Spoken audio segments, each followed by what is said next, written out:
have a treat for you. This is a home remedy called fire cider, okay? And I'm not going to go into too much about why people use it, but it's well known and it's been used for many, many years with many cultures. And I'll show you different ways to make it. And then you can do the research on your own to see if it's something that's right for you. You can even use it in cooking. All right, so there's a few things you're going to need. I have everything here. You're going to need a clean glass jar. I love to use old jars, repurpose them. Do you? What are some things that you do with old jars? Can you leave it in the comments below? I would love to hear how you repurpose your old glass jars, mason jars or otherwise. I just think it's the coolest thing, and they're so useful, and when you have them all the same in the cabinet, they look so pretty. I put little labels on them. So you're going to need a jar, and you're definitely going to need some apple cider vinegar. I have this brand, and I have this brand. This is going to go in your body, so make sure you get a good quality brand because it goes internally. And other than that, I have a whole lot of possibilities that we could add. Let me show you first. Here's a jar of fire cider already finished. Whew, you could tell it's hardcore, right? This one had a sprig of oregano. It has a bay leaf sticking out. This has been sitting about at least a month. I take about a shot of it just about every day. I don't do it on an empty stomach, but I do like not when I've just eaten, but maybe a little bit after, like kind of in between meals. And then I also have been mixing it with some local honey liquid. Sorry, that's Teddy with his bone. He thinks he's funny. Okay, here's Teddy. He was making a whole lot of noise. This is his special bone. You can see it's very big. You like this, Teddy? Sometimes I put little goodies inside it. I'm going to go let him play with it and wash my hands in between because there is some a lot of dog hair and dog germs and stuff I'm going to get rid of. All right, baby, here you go.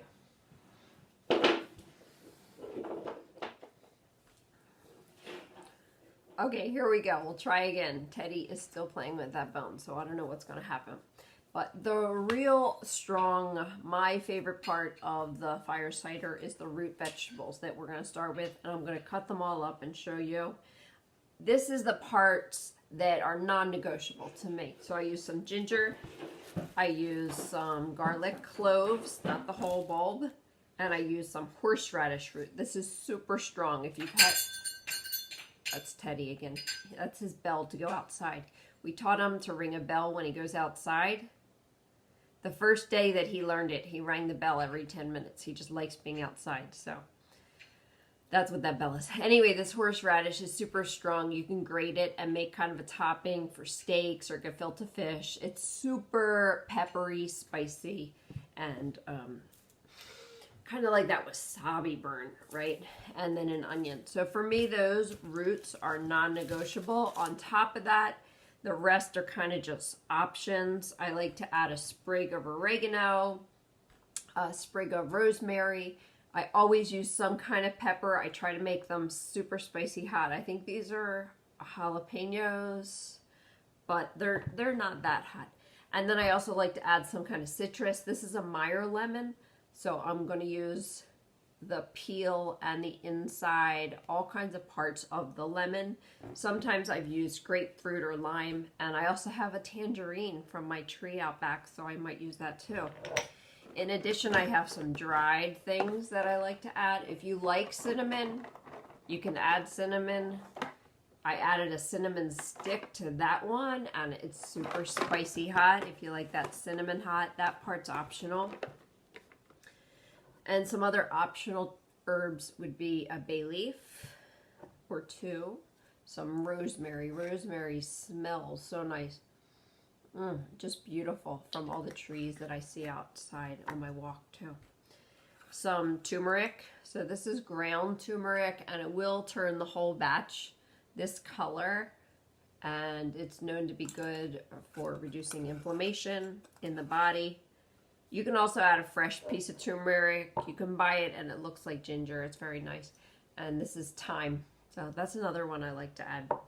All right, so I'm going to get everything ready. I'll show you how I cut it, and it goes in the jar. Okay? Okay, just a word before we start cutting. I have some knives I wanted to share with you that would be appropriate for this kind of job, or really any kind of job. I would say the number one thing is a chef's knife. This is the most simple one. I think it was $7.99. I sharpen it. I've had it for quite some time. But this is a very good, useful chef's knife. It's small because I'm small. But if you're a little taller or want a little bit bigger knife, they have them, I think, up to 10 inches. This is a great Japanese knife, also for chopping. Right, so these two knives would be great for this job today. This is a steak knife. This is for the dinner table. This is not for the cooking area, right? And this is a paring knife. A paring knife is great if you want to peel things or do kind of small work on fruit or radishes, garnishing, things like that. So this, again, would not be the knife for today's job. Today we're going to use this chef's knife I have ready. Oh, there's Teddy again. So today we're only going to need this chef's knife. This is a great knife to do everything with, and this is the right one for today's job. Okay? So what we're going to do is chop the ginger, the pepper.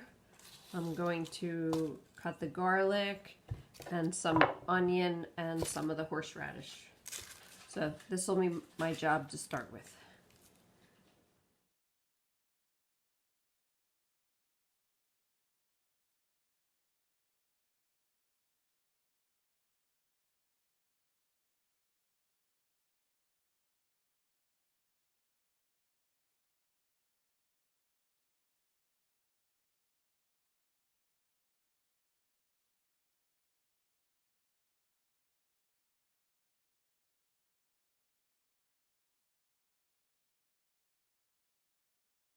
Okay, here we go. I'm going to show you how the magic happens. Okay, so everything is cut and ready so beautifully. I love the color arrangement on the board. So now I'm going to put the same kind of arrangement in my jar where I'll layer the things. I don't like to shake it up. I like to let it alone. It just looks prettier to me. I've also learned that I go through probably 2 jars a year. So that's the quantities that I think about for my use.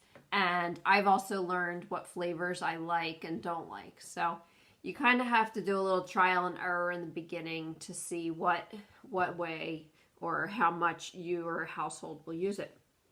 Okay, so in this jar, I'm going to start with some lovely herbs.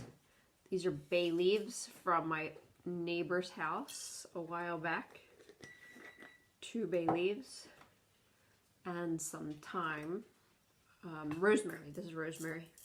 And maybe just like about a teaspoon is all I'm using here.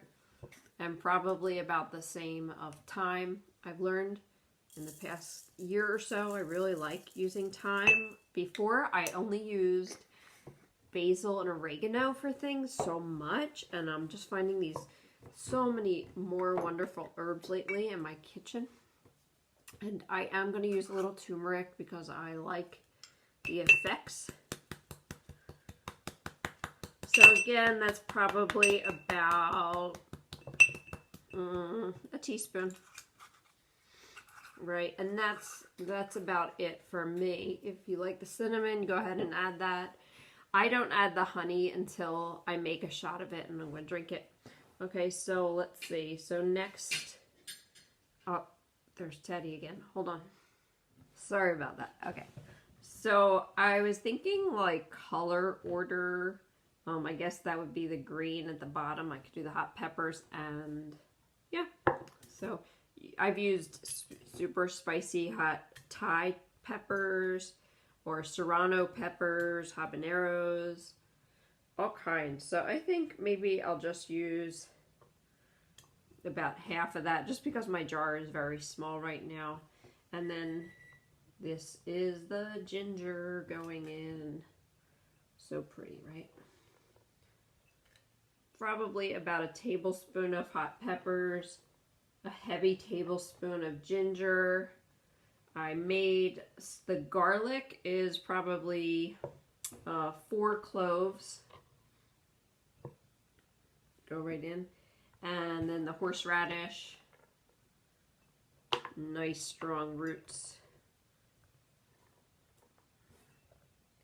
Onion. You can use red onion, yellow onion. I like both. And then I'm going to go with the yellow lemon. So I just have, you can cut this lemon as you like. I'm just putting in whole slices because it'll look pretty. And I love the lemon rind. I think that's a wonderful feature and has a lot of, said to have a lot of healing properties. So I'm definitely going to use the lemon rind. Whoops. Oh, Teddy won't like that. One more piece. And then these are just little pieces of clementine tangerines. 2 of them on top. Ooh, squirting them. I can fit 1 more. And then I'm going to load it up with some apple cider vinegar. Okay. I have this one. I might be able to finish off. Let's see how it goes.